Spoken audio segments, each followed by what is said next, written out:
ये संसार एक दिन मिट जाएगा और दुनिया में जो भी वस्तुएं बनी हैं सब महाप्रलय में समाप्त हो जाएंगी। लेकिन मनुष्य को चाहिए कुछ ऐसा काम करे कि मर जाने के बाद उसका नाम रहे संसार में और उसकी समाधि पर दीप जले। कुछ महापुरुषों ने ऐसा काम किया है जिनका आज नाम सम्मान से लिया जाता है। भजन के माध्यम से देखें आप। हर सब केहू जाई, हो सब केहू जाई, दुनिया में आवे वाला सब केहू जाई। दुनिया में आवे वाला सब केहू जाई, दुनिया में आवे वाला सब केहू जाई।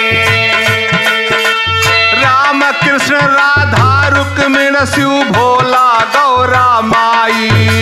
भोला गौरा माई हो भैया, भोला गौरा माई, भोला गौरा माई हो शिव भोला गौरा माई। खेल जगत में खेल रचा के, जगत में खेल रचा के, खेल जगत में खेल रचा के। अपने भवन तकाई, दुनिया में आवे वाला सब केहू जाई। दुनिया में आवे वाला सब केहू जाई, दुनिया में आवे वाला सब केहू जाई हो। अरे जिया भैया, दुनिया में आवे वाला सब केहू जाई, दुनिया में आवे वाला सब केहू जाई। सूर कबीर व्यास तुलसी गोरख नानक प्रभुताई।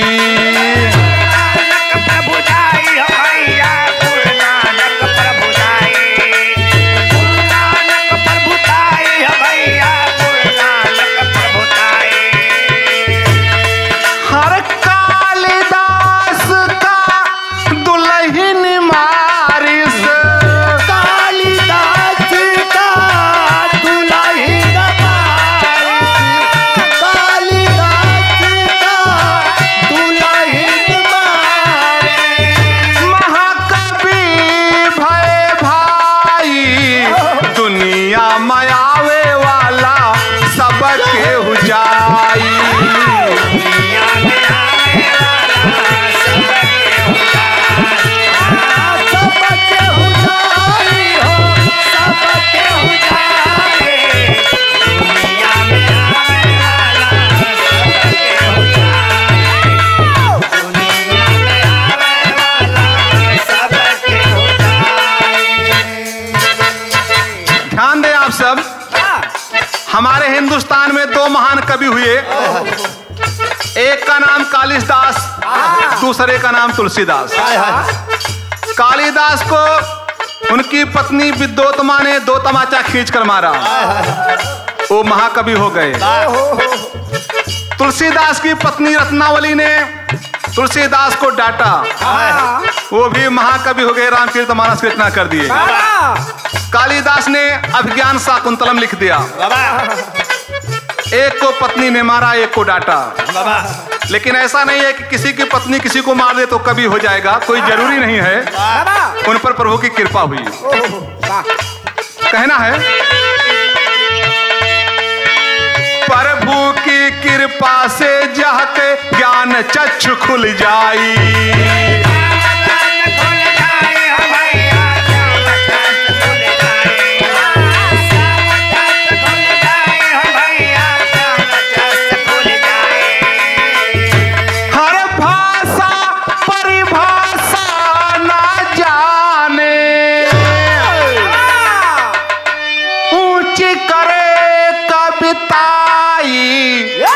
दुनिया में आवे वाला सबके हो जाई।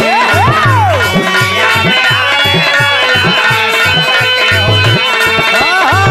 सबके हो जाई हो, सबके हो जाई। दुनिया में आवे वाला सबके हो जाई। दुनिया में आवे वाला सबके हो जाई। प्रभु की कृपा जिस पर हो जाती है, अध्यात्म ज्ञान जिसे हो जाता है, ज्ञान की आंखें खुल जाती हैं। वो चाहे कम पढ़ा लिखा हो, चाहे अनपढ़ हो। बहुत बड़े बड़े कवि हुए हैं जिनके पास कोई डिग्री डिप्लोमा नहीं था, इंजीनियरिंग कॉलेज में नहीं पढ़े थे, हिंदी से प्रोफेसर नहीं थे वो।